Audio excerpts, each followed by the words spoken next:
और अब वो मौका आ गया है जब हम अपने चीफ गेस्ट मध्य प्रदेश के deputy chief minister Rajendra Shukla ji से बातचीत करेंगे।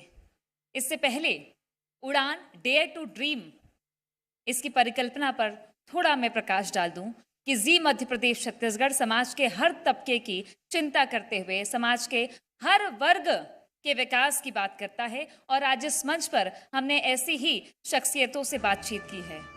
सरकार संबल दे तो समाज अलग अलग वर्ग अलग अलग सेक्टर्स तरक्की करते हैं।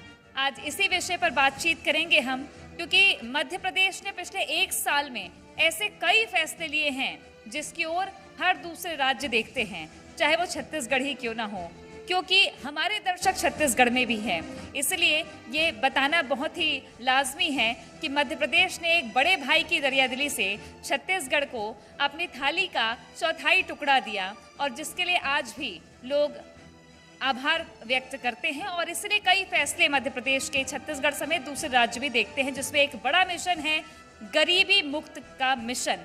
इसके अलावा स्वास्थ्य के क्षेत्र में कौन सी मिसालें होंगी, बातचीत करेंगे। हमारे साथ में मध्य प्रदेश के deputy chief minister Rajendra Shukla ji हैं। जोरदार तालियों से स्वागत करिए।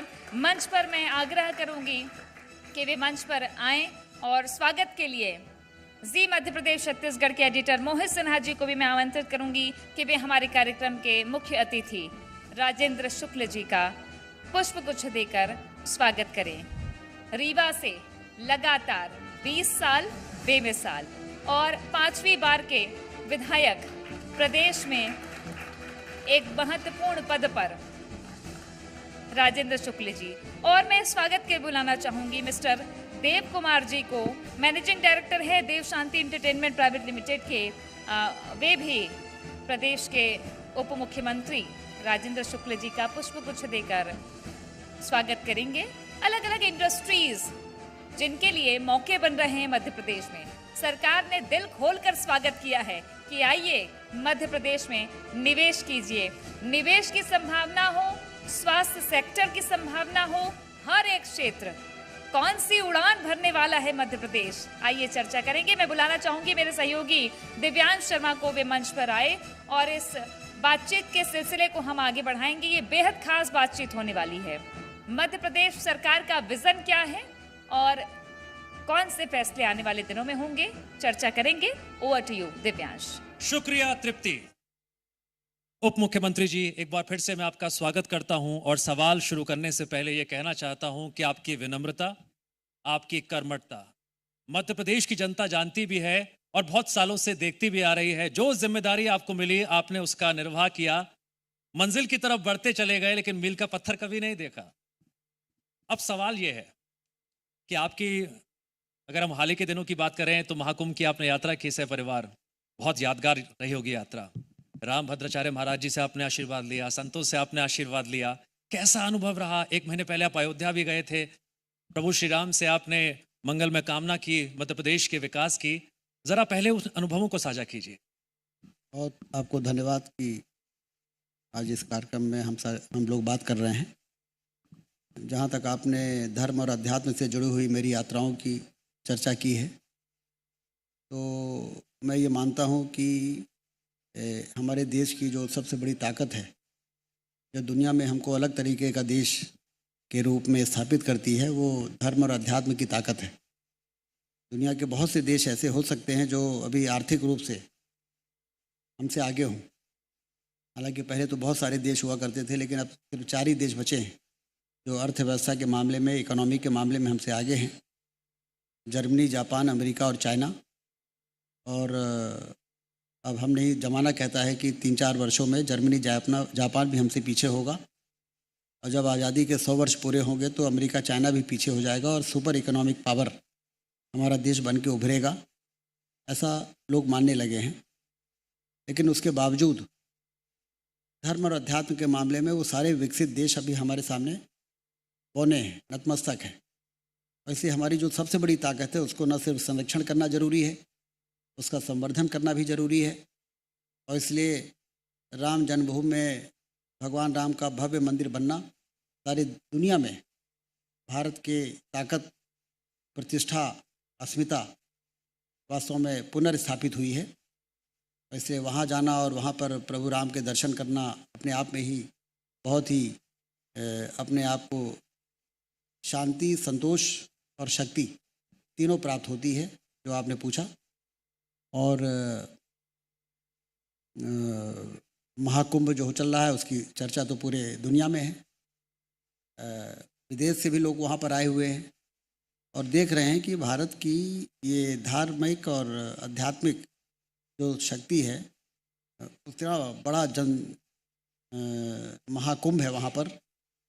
और जाति, धर्म और कई प्रकार की जो अनेकता में एकता वाला जो हमारा पहचान है, वो प्रयागराज के महाकुंभ में देखने को मिलती है। अनेकता में एकता, ये सारे लोग डुबकी लगाने के लिए किस प्रकार से, मैं रीवा क्षेत्र से आता हूँ और प्रयागराज जाने के लिए रीवा होके बाई रोड महाराष्ट्र से लेके और साउथ से लेके लोग रीवा होके जाते हैं।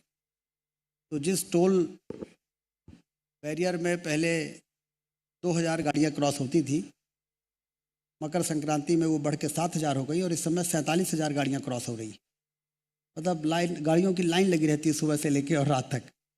तो ये हमारी आस्था का प्रतीक है।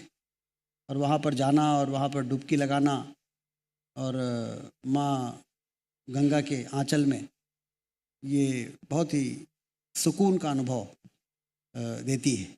यही मेरा अनुभव है। डिप्टी सीएम साहब, बालिकाओं और महिलाओं के लिए मध्य प्रदेश वो राज्य जिसने पहल की और सीधा लाभ देने की योजना शुरू की। मध्य प्रदेश दूसरे राज्यों के लिए भी मिसाल बना, जिसके बाद राजनीतिक दलों ने अलग अलग वादे करने शुरू किए और आज तकरीबन सभी राज्यों में सीधे डायरेक्ट बेनिफिट की स्कीम्स है। चाहे पड़ोस छत्तीसगढ़ देख लीजिए, चाहे बाकी राज्यों में देख लीजिए, चाहे दलगत राजनीति से ऊपर उठ के भी। आप सार्वजनिक जीवन में 20 साल से हैं, आप क्या फर्क महसूस करते हैं बालिकाओं और महिलाओं की जिंदगी में ऐसी योजनाओं के शुरू होने के बाद से? और राजनीतिक नजर से देखा जाए तो लोग कहते हैं ये सिर्फ वोट बैंक के लिए है। देखिए, महिला सशक्तिकरण होना चाहिए, ये तो इससे सारे लोग सहमत हैं, क्योंकि 50% पॉपुलेशन महिलाएं, यदि वो विकसित नहीं होगी, वो उनके अंदर कॉन्फिडेंस नहीं होगा, आत्मविश्वास नहीं होगा, तो हमारे विकास की गाड़ी का एक पहिया तो ठीक चलेगा और दूसरा पहिया उतना ठीक नहीं चलेगा। और उसके कारण फिर हम अपने लक्ष्य को प्राप्त नहीं कर पाएंगे। जो एक समृद्धशाली, शक्तिशाली, आत्मनिर्भर भारत का सपना न सिर्फ हम लोग देखते हैं बल्कि सारे लोग चाहते भी हैं। तो उसके लिए बहुत ज़रूरी था कि महिलाओं के अंदर जो एक उनको एक पीछे रखने की जो रूढ़िवादी मानसिकता थी, उसको भारतीय जनता पार्टी की सरकारों ने आने के बाद सिर्फ बातें नहीं की, उस पर काम किया। लाडली लक्ष्मी योजना बनाई और चुनावों में उनको 50% स्थानीय निकायों के चुनाव में आरक्षण दिया। आज आप देखिए, नगर निगम के पार्षदों की जब बैठक होती है तो आधी महिलाएं रहती हैं, जिला पंचायत के बैठकें होती है तो आधी महिलाएं रहती हैं। तो उनको एम्पावरमेंट करने का उनके अंदर एक अलग कॉन्फिडेंस आ गया, जो महिलाएं पहले बोल नहीं पाती थी जब चुनाव लड़ाया जाता था। 2 साल बाद जब वो बोलती हैं तो ऐसा लगता है कि ये पुरुष पार्षदों से ज़्यादा अच्छा बोल रही है। तो उनके अंदर ये परिवर्तन जो हम लोग देखने को मिल रहा है, यही तो देश के लिए बहुत ज़रूरी था। जो हमारे देश की रूढ़िवादी जो परंपरा थी, उससे अलग हटके भारतीय जनता पार्टी की सरकारों ने इसकी शुरुआत की। इससे कोई इनकार नहीं कर सकता। अब सारे लोग चुनाव में सफल होना चाहते हैं तो उसको फॉलो कर रहे हैं, ये अलग बात है। लेकिन योजना बनाना, उसको इम्प्लीमेंट कराना, उसको ज़मीन पर उतारना, फिर लाडली बहना योजना, लोग कहते हैं चुनाव के लिए है, लेकिन लाडली बहना योजना से भारतीय जनता पार्टी की मध्य प्रदेश की सरकार ने उसकी शुरुआत की। और हमारे प्रदेश शुरू में नहीं किया, लेकिन सिंचाई की नहरों का जाल बिछाया, 4 लेन की शानदार सड़कें बनाई, 24 घंटे बिजली के लिए पर्याप्त पावर प्लांट बनाए, रेलवे लाइनें, एयरपोर्ट, और ये सड़कें जो सब करके, क्योंकि हम जानते हैं रियल डेवलपमेंट सिंचाई है। धरती से दौलत पैदा होती है जब सिंचाई की नहरों से पानी किसानों के खेत में पहुंचता है। उससे उनकी परचेजिंग कैपेसिटी बढ़ती है, उससे व्यापार बढ़ता है, उससे मैन्युफैक्चरिंग बढ़ती है और उससे रोज़गार के अवसर पैदा होते हैं। बेरोजगारी गरीबी उसी से दूर हो सकती है। तो ये काम के कारण जो सरकार के खजाने में जो पैसा बढ़ा, उसका फिर ये सदुपयोग है कि हम उन महिलाओं के खाते में लाडली बहना के माध्यम से पैसा देना की शुरुआत की, जिससे उनकी परचेजिंग कैपेसिटी बढ़ी। उनकी परचेजिंग कैपेसिटी बढ़ी तो वो कम से कम अपने बच्चों के लिए और अपने रोज़मर्रा के कामों के लिए, आखिर वो पैसा कोई उन्होंने कहीं सर्कुलेशन के बाहर नहीं किया, वो तहसील में, गांव में जो बाज़ार हैं उनमें खर्च होना शुरू हुआ, तो वहाँ की इकोनॉमी में फ़र्क पड़ा है। तो जो आपका सवाल है कि, और सवाल में ही आपने ये कहा कि भारतीय जनता पार्टी की सरकार ने इसकी शुरुआत की, अब सारे लोग उसकी कॉपी कर रहे हैं। तो ये लोकतंत्र की यही तो ताकत है कि चाहे मन से और चाहे बेमन से चुनाव जीतने के लिए अब सब लोग उसकी कॉपी भले कर रहे हैं, लेकिन भारतीय जनता पार्टी ने चुनाव को ध्यान में रख के इस काम को नहीं किया है। एक मिशन की तरह पूरे देश की में आर्थिक बदलाव आ जाए और देश विकास के मुख्य धारा में तेजी से आगे बढ़े, ये जो मिशन है भाजपा का, उस मिशन के अंदर एक के बाद दूसरा, तीसरा, चौथा योजनाबद्ध तरीके से वो सारे काम हो रहे हैं। उसी का एक कंपोनेंट है महिला का सशक्तिकरण का। उप मुख्यमंत्री जी, आपने मिशन की बात की, मैं इसमें एक शब्द और जोड़ देता हूं, जिम्मेदारी। एक राजनेता जितना पुराना होता जाता है, जिम्मेदारी और उम्मीदों का बोझ उतना ही बढ़ता जाता है। और 2023 के बाद तो जिम्मेदारी का बोझ और बढ़ा। डिप्टी सीएम का पद, स्वास्थ्य मंत्रालय की जिम्मेदारी, रीवा की जनता की जिम्मेदारी और उनकी उम्मीदें, विंध्य क्षेत्र की उम्मीदें, इतनी सारी उम्मीदें, लेकिन आप लगातार हर क्षेत्र में काम करते गए। कुछ ऐसी बातें बताइए जो ये बताने के लिए काफी हो कि पहले रीवा क्या था, आज वो परिवर्तन किस रूप में सामने आ चुका है, और जनता जो पहले देखती थी वो आज खुशी खुशी महसूस भी कर रही है और भविष्य के लिहाज से एक नया रीवा देख रही है। 20 साल पहले रीवा को लोग कहते थे कि ये है तो संभागीय मुख्यालय, लेकिन दिखने में तहसील से बड़ा नहीं दिखता है।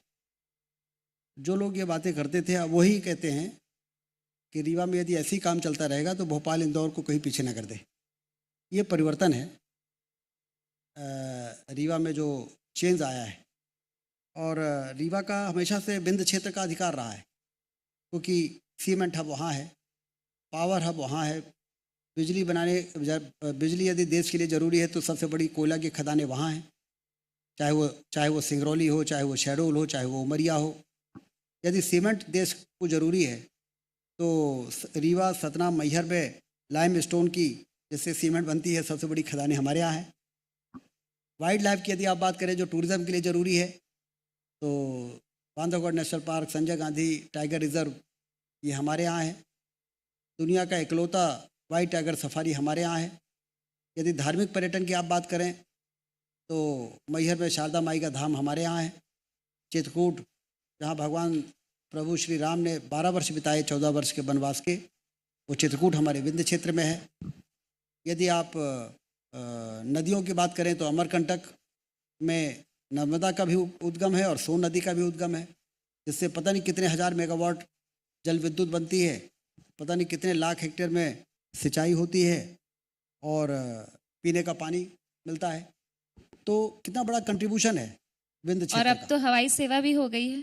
अब एयरपोर्ट भी, 6वां एयरपोर्ट 35 साल बाद मध्य प्रदेश में कोई एयरपोर्ट बना है, तो वो रीवा का एयरपोर्ट बना है, जहाँ से 2-2 फ्लाइटें चल रही हैं। और अब सिंगरौली भी जुड़ गया है हवाई सेवा से। हमारी कोशिश है कि ATR 72 भी 2-3 महीने के अंदर शुरू हो, जो हैदराबाद और इंदौर और इस तरह के सेंटर को जोड़ सके। तो पहले रीवा के बारे में मैंने बता दिया कि तहसील से बड़ा नहीं दिखता था, और आज अब वही महानगर बनने की दिशा में बहुत तेज़ी के साथ दौड़ रहा है। तो ये परिवर्तन भारतीय जनता पार्टी के सुशासन के कारण आया है, क्योंकि भारतीय जनता पार्टी यदि सरकार बनाती है तो उसका उद्देश्य है कि हम सड़क, बिजली, पानी, शिक्षा, स्वास्थ्य में वो सारे काम सत्ता का सदुपयोग करते हुए करें, जिससे लोगों की अपेक्षाओं को हम पूरा कर सकें और इतना व्यापार और रोजगार बढ़े कि लोगों की बेरोजगारी और गरीबी की समस्या भी दूर हो सके।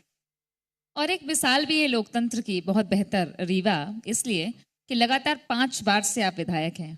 तो जब जनता अपने विवेक से किसी को चुनती है तो ये पहली बार में समझ जाती है कि विकास कौन करेगा। तो शायद आज आपको एक बड़ी जिम्मेदारी मिली है। आपके पास स्वास्थ्य विभाग है। दो तीन बातें हैं जो मैं एक साथ आपसे पूछना चाहूंगी।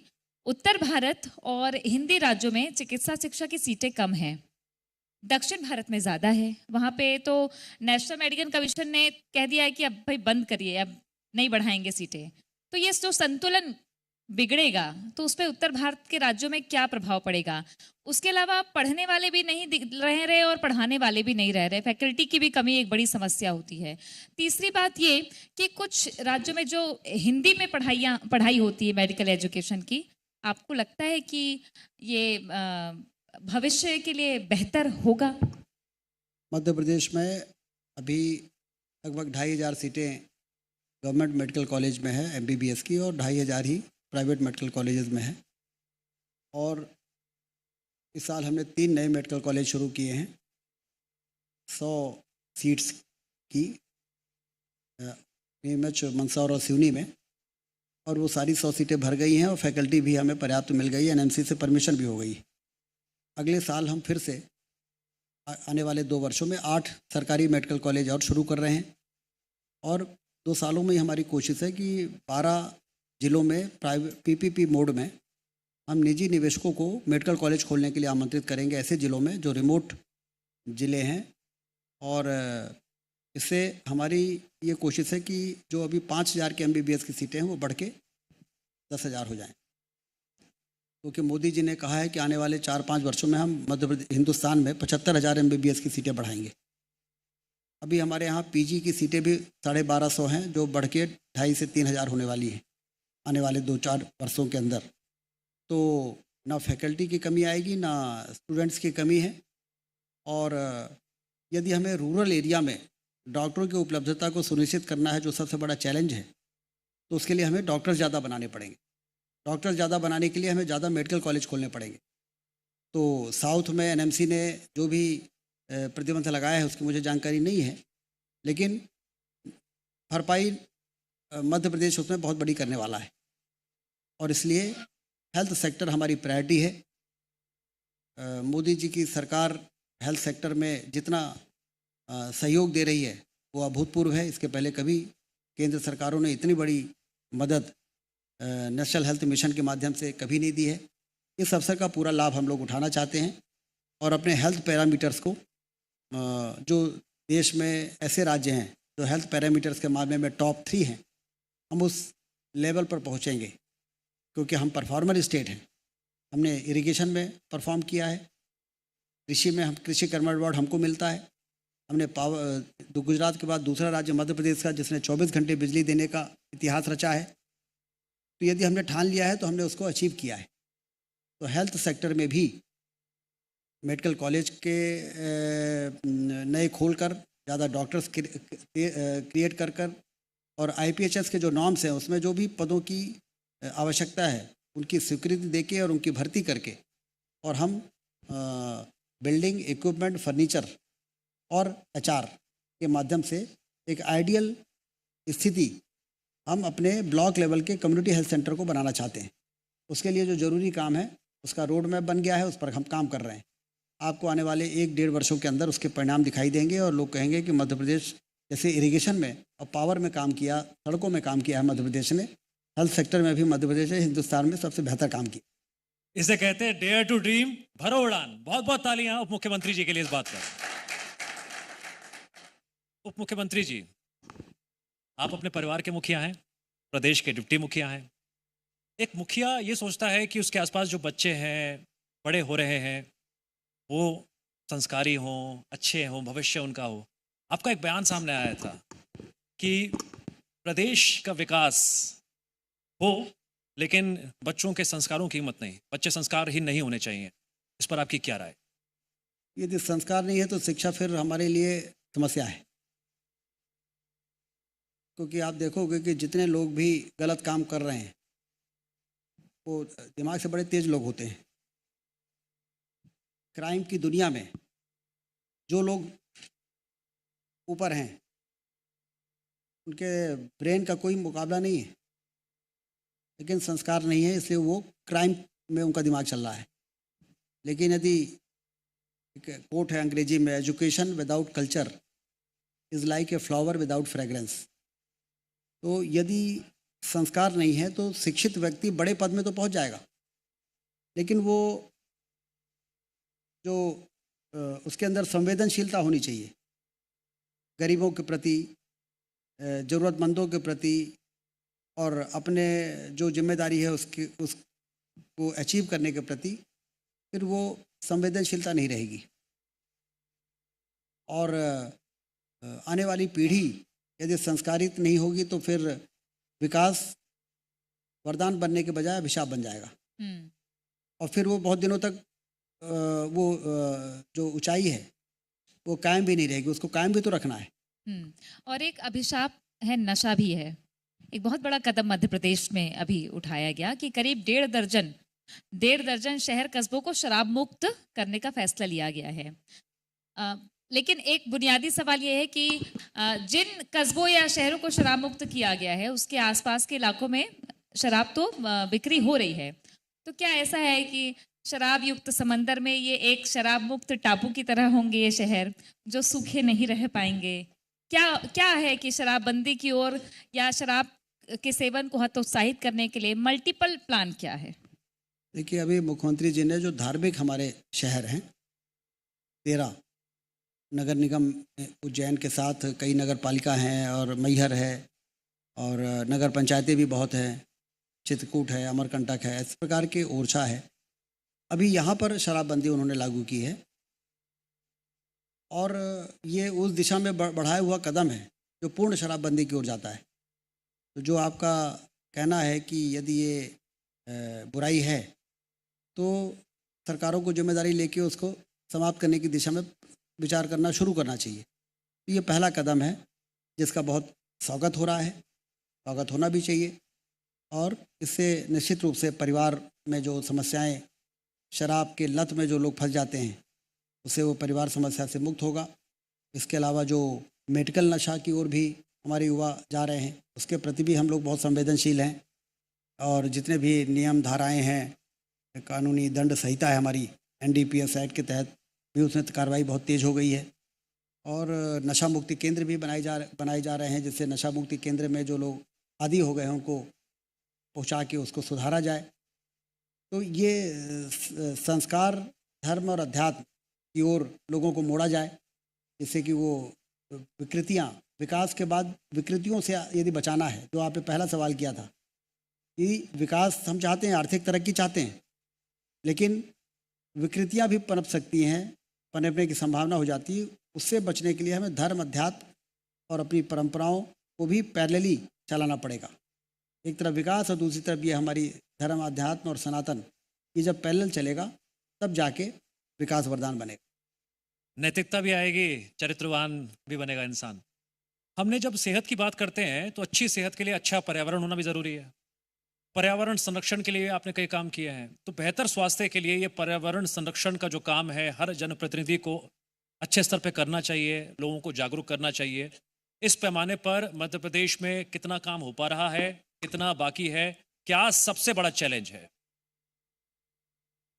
इसमें तो जन आंदोलन, जब पर्यावरण को संरक्षण करने के लिए जो सबसे बड़ा काम है वृक्षारोपण, तो उसको जन आंदोलन बनाने के लिए आपने देखा कि अभी जब पर्यावरण दिवस था तो 50 लाख पेड़ एक दिन में इंदौर में लगे।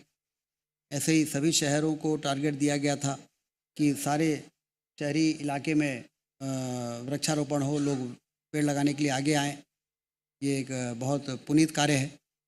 और दूसरा जो हमारा म्यूनिसिपल वेस्ट है, सीवरेज है, उसके मैनेजमेंट और ट्रीटमेंट के लिए इंस्टीट्यूशनल व्यवस्थाएं हों। तो प्रधानमंत्री जी ने जो अमृत योजना शुरू की है, जिसमें पर्याप्त धनराशि, कभी कोई सोच नहीं सकता था कि इतना पैसा नगरीय निकायों को और स्थानीय निकायों को मिल सकता है कि वो सॉलिड वेस्ट मैनेजमेंट की घर घर में जाके और गाड़ी जाए और कचरा इकट्ठा करे, जैसे हम लोग विदेशों में, यूरोपियन कंट्रीज़ में देखते हैं। हमारे नगरीय निकायों में गाड़ियाँ जाती हैं सवेरे और कचरा डिमांड करती हैं, कचरा दे दो, नाली में मत फेंको, सड़क में मत फेंको। और फिर उसको ले जाके एक जगह में या तो उसका कंपोस्ट बनता है या उससे बिजली बनती है। इस रीवा प्रकार के भी कचरा प्लांट की खूब हमने उनके भी कामों की खूब तारीफ सुनी है कि वहां पे भी बड़ा सा प्लांट है रीवा वहाँ का। 6 मेगावाट, मतलब रीवा में हाँ, पानी से भी बिजली बनती है, कोयले से भी बिजली बनती है, कचरे सोलर प्लांट से भी बिजली बनती है। 750 मेगावाट एशिया का सबसे बड़ा सोलर प्लांट उस समय लगा। और घर से निकलने वाला कचरे से भी बिजली बनती है 6 मेगावाट। अच्छा, रीवा की ही बात कर लेती हूँ मैं। थोड़ा राजनीतिक चर्चा है ये। विंध्य में कांग्रेस की जड़ें आपने कैसे कमजोर कर ली कि कांग्रेस की जड़ें खोखली हो गई और आप बरगद की तरह जम गए? जो बड़े बड़े नेता, श्रीनिवास तिवारी जैसे नेता, अर्जुन सिंह जैसे नेता जहां से आते थे, आज ये स्थिति है कि श्रीनिवास तिवारी दादा के नाती भी भारतीय जनता पार्टी में हैं। तो कैसे किया आपने? ये तो राजनीति में करिश्मा है। सिर्फ सुशासन और सत्ता का सदुपयोग। लोगों ने जब देखा कि सिंचाई की नहरों में पानी बह रहा है, जहाँ 2 लेन की सड़क भी चलने लायक नहीं थी वहाँ 4 लेन की बाहें फैलाई हुई शानदार सड़कें हैं। गांव अंधेरे में डूबे रहते तो वहाँ 24 घंटा बिजली है। और सत्ता का प्रदर्शन नहीं है, सत्ता का सेवा है। ये जब कार्यशैली भारतीय जनता पार्टी, ये किसी व्यक्ति की नहीं है, भारतीय जनता पार्टी की कार्यशैली है ये। और जनता ने भरोसा जब किया और उसके बाद जब ज़मीन पर उतरता हुआ विकास लोगों ने देखा तो लोगों को भरोसा बढ़ता चला गया। और वो लंबे समय तक सत्ता में रहने वाले लोग ने जो काम नहीं किया, वो जब कम समय में वो काम होता हुआ लोगों ने देखा तो जनता की नज़र में वो लोग कटघरे में आ गए कि इसका मतलब कि काम हो सकता था, इन्होंने काम किया नहीं। और काम यदि नहीं हो सकता था तो फिर भाजपा की सरकार आने के बाद कैसे हो गया? तो उसके बाद वो कांग्रेस की वो पूरी सरकार एक कटघरे में आई, लोगों का भरोसा उनसे टूटा। और पहले वहाँ पर अन्य मुद्दों पर राजनीति की रोटी सेक ली जाती थी, जात के नाम पर, शक्ति प्रदर्शन के नाम पर, अन्य चीज़ों पर। अब वहाँ सिर्फ विकास और सिर्फ विकास की राजनीति ने पूरी तरह से मोर्चा संभाल लिया है। और कौन सा ऐसा व्यक्ति है जो ये नहीं चाहता कि इलाके में विकास हो? उनके बच्चों का सवाल है, आने वाली पीढ़ी का सवाल है। यदि विकास होता है तो व्यापार बढ़ता है, उद्योग आते हैं, उससे रोजगार के अवसर पैदा होते हैं, तो उनके आने बच्चों को काम मिलता है। और नहीं तो हमारे यहाँ के लोग पहले नागपुर में, पुणे में, बम्बई में छोटी छोटी नौकरी के लिए वहाँ जाना पड़ता था, 500 किलोमीटर, 1000 किलोमीटर दूर। और अब तो अच्छी नौकरियाँ रीवा में ही, इतने होटल खुल गए, इतने हॉस्पिटल्स खुल रहे हैं, इतने ब्रांडेड शोरूम्स खुल रहे हैं। और वहाँ पर 25-25, 50-50, 100-100 सेल्समैन काम कर रहे हैं। उनसे जब पूछते हैं कहाँ के हो तो कहते हैं बस हम यही रीवा के ही हैं, फलाने गांव के हैं। तो इतने सारे लोगों को काम, जिन काम को ढूंढने के लिए लोग बाहर जाते थे, छोटी नौकरी, छोटे होटलों में छोटी नौकरी, मुझे कहने में भी दुख लगता है। अब हमारे यहाँ बड़ी नौकरी भी उनको उपलब्ध हो रही है। और अभी तो ये शुरुआत है, अभी तो काफ़ी। और अब तो गाड़ी एयरपोर्ट, अभी आपने कहा ना रेम एयरपोर्ट बन गया, अब तो विकास की उड़ान की अब शुरुआत हो गई। अभी वो लक्ष्य पे पहुँचेगी जब हिंदुस्तान के विकसित इलाकों में विंध्य क्षेत्र जिसका अधिकार है वो स्थापित हो जाएगा। आपने नौकरियों की बात की, मैं जिला अस्पताल की बात करना चाहूँगा। जिला अस्पताल और डॉक्टर्स का अनुपात एक चैलेंज रहा है हमेशा। जो व्यवस्थाएं हैं, जो परिस्थितियां हैं, परिस्थितियों से लड़ना भी है और अच्छी सुविधा उपलब्ध भी करानी है। क्या रोड मैप है? पिछले साल एक रोड मैप बनाया था, वो कितना कामयाब हो पाया नियुक्तियों को लेकर? नियुक्तियों के लिए हमारी कैबिनेट ने जो IPHS के नॉर्म्स होते हैं, इंडियन पब्लिक हेल्थ स्टैंडर्ड्स, 2012 को अप्रूव कर दिया है। और उसकी भर्ती की प्रक्रिया, जो हमारे डॉक्टर्स की भर्ती PSC से होती है, वहाँ कार्रवाई चल रही है, विज्ञापन निकल गए, इंटरव्यू हो रहे हैं। और जो कर्मचारी चयन मंडल हमारा पैरामेडिकल स्टाफ की भर्ती का है, वहाँ पे विज्ञापन निकल गए। हज़ारों की संख्या में आउटसोर्स में 18,000 से ज़्यादा पदों में लोगों को लेके और काम पे लगाया जा रहा है। तो अब मुझे ऐसा लगता है कि 2 महीने के अंदर हमें वो सारा मैन पावर जो हमारे अस्पतालों के लिए ज़रूरी है वो हमको मिल जाएगा, और उसके बाद आपको काफ़ी फ़र्क ठीक। ग्रामीण क्षेत्रों में अस्पतालों में देखने को मिलने लगे। एक आखिरी सवाल आपसे, आप रीवा में आपके धान भी खूब होता है, तो धान को लेके, धान के किसानों के लिए क्या स्कीम्स है? क्योंकि कई राज्यों में, उड़ीसा और छत्तीसगढ़ जैसे राज्यों में 3100 का वादा किया गया, तो चूंकि उपार्जन केंद्र काफी है, तो आपने कुछ सोचा है उनके लिए?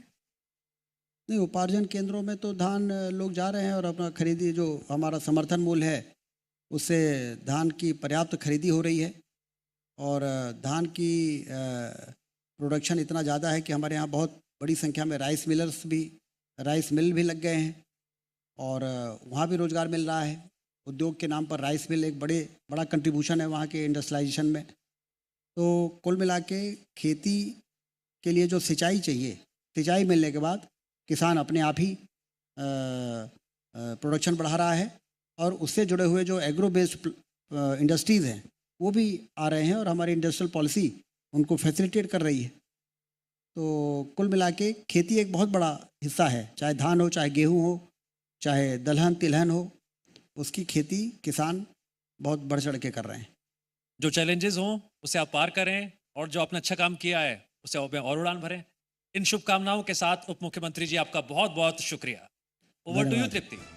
और मैं आग्रह करूंगी उप मुख्यमंत्री राजेंद्र शुक्ल जी से कि वे मंच पर बने रहें। मैं बुलाना चाहूंगी जी मध्य प्रदेश छत्तीसगढ़ के एडिटर मोहित सिन्हा जी को मंच पर। और अब बारी है मध्य प्रदेश की उड़ान और ऊंची करने के लिए समाज के अलग अलग वर्ग से जो लोग योगदान दे रहे हैं और लगातार मेहनत कर रहे हैं, उन्हें सम्मानित करने का वक्त है। तो मैं बारी बारी से हमारे खास पैनलिस्ट और उन सभी लोगों को बुलाना चाहूंगी। सबसे पहले mister Dev Kumar, managing director देव शांति एंटरटेनमेंट प्राइवेट लिमिटेड। जोरदार तालियों से स्वागत करिए। एंटरटेनमेंट इंडस्ट्री में किस तरीके से नवाचार हो सकते हैं और कन्वर्जेंस पैन इंडिया काम किया जा रहा है, नए उभरते कलाकारों को मौका देने की कोशिश लगातार रंग ला रही है। अगले क्रम में मिस्टर करण खुराना, एग्जीक्यूटिव डायरेक्टर है says group Bhopal and Indore. Says group बहुत बड़ा नाम है मध्य प्रदेश में, जो न सिर्फ शिक्षा के क्षेत्र में बल्कि रियल एस्टेट, हेल्थ सेक्टर, तमाम क्षेत्र में भी सेज ग्रुप लगातार काम कर रहा है और सोशल वर्क भी उनका देखा जा रहा है। मिस्टर पवन साहू, डायरेक्टर हैं नमस्ते तो infra end developer private limited के। पवन साहू जी, तालियों से स्वागत करिए। मिस्टर पवन साहू जी ने बताया कि रियल एस्टेट के लिए उन्होंने इंदौर को चुना, और इंदौर में आज जिस तरीके से हिंदुस्तान का वो एक पहला शहर है जहां आर्थिक तरक्की के नए सोपान गढ़े जा रहे हैं। मिस्टर अरविंद अहिरवार, रेंजर है बेगमगंज रायसेन मध्य प्रदेश के। पर्यावरण की रक्षा, वनों की सुरक्षा, मध्य प्रदेश जिसे प्रकृति ने खूब वरदान दिया है, प्रकृति ने खूब यहाँ पे अपनी खूबसूरती लुटाई है, तो उन जंगलों की रक्षा करना, पर्यावरण की रक्षा करना। Doctor Sankalp Singh, founder and director Yami fertility and IVF centre. आज हेल्थ सेक्टर में कैसे AI के जरिए भी काम हो सकता है, कैसे जिन लोगों में निराशा हो जाती है, जो अपने परिवार को आगे बढ़ाना चाहते हैं, सपने टूट जाते हैं, उनके लिए एक उम्मीद की किरण डॉक्टर संकल्प सिंह। इसके बाद मैं बुलाना चाहूंगी मनीष सिंह जी को। मिस्टर मनीष सिंह हमारे साथ में जय अम्बे इमरजेंसी सर्विसेज के कंट्री हेड हैं मिस्टर मनीष सिंह, और साथ में मिस्टर तरुण सिंह हमारे साथ में हैं, सीनियर मैनेजर जय अम्बे इमरजेंसी सर्विसेज के। आपातकालीन सुविधाएं 108, 102 महतारी जननी एक्सप्रेस मध्य प्रदेश सरकार के साथ कदम ताल करते हुए ये लगातार सेवा दे रहे हैं। Mister Arthur Henry and missus Shivangi Pandey, actor winner ग्लैमनन मिस्टर इंडिया 2023, डायरेक्टर हैं द स्टार्स इंडिया के। जोरदार तालियों से स्वागत कीजिए उभरते हुए कलाकार जो मध्य प्रदेश का नाम अलग अलग जगहों पर रोशन कर रहे हैं। उभरते कलाकार आज जी मध्य प्रदेश छत्तीसगढ़ के मंच पर। Mister Sanjay Tiwari, managing director हैं AISP project management private limited के। संजय जी ने शुरुआत की है रियल एस्टेट में और गुणवत्ता के साथ में रहने वाले रीवा के हैं, और बताया है कि राजेंद्र शुक्ल जी को वे अपना प्रेरणा स्रोत भी मानते हैं। इसके बाद मैं आगे बुलाना चाहूंगी mister Shailesh Maheshwari, managing director है दृष्टि डेवकॉन प्राइवेट लिमिटेड के। जोरदार तालियों से स्वागत करिए mister Shailesh Maheshwari, managing director दृष्टि डेवकॉन प्राइवेट लिमिटेड। वेदांत महेश्वरी भी उनके साथ में हैं, मिस्टर शैलेश महेश्वरी एंड वेदांत महेश्वरी, दृष्टि देवकॉन प्राइवेट लिमिटेड। तो अलग अलग सेक्टर्स में कैसे मध्य प्रदेश तरक्की के सोपान गढ़ रहा है, इन लोगों से हमने जाना है। और अब बारी है हमारे मुख्य अतिथि के सम्मान की। मैं अनुरोध करूंगी जी मध्य प्रदेश छत्तीसगढ़ के एडिटर मोहित सिन्हा जी से कि वे प्रदेश के उप मुख्यमंत्री राजेंद्र शुक्ल जी को प्रतीक चिन्ह देकर सम्मानित करें। उड़ान dare to dream, Madhya Pradesh की उड़ान कैसी होगी और कैसी है ये उड़ान, कितनी ऊंचाई तक जा रहा है मध्य प्रदेश। देश का दिल है, यूं ही नहीं मध्य प्रदेश नाम रखा गया है, देश का दिल है जो अपने दिल में अपनी सभ्यता, संस्कृति, परंपरा, यहाँ की प्राकृतिक वैभवशाली इतिहास को मध्य प्रदेश संजोए हुए है, जिसके साथ औद्योगिक विकास के भी नए सोपान गढ़े जा रहे हैं। गरीबी मुक्त का नारा भी दिया गया है, गरीब कल्याण मिशन भी बनाया गया है। और आने वाले वक्त में एक बार फिर देखेंगे मध्य प्रदेश में, इसी मध्य प्रदेश में फिर चर्चा करेंगे जी मध्य प्रदेश छत्तीसगढ़ में कि मध्य प्रदेश की उड़ान और कितनी ऊंची हो रही है।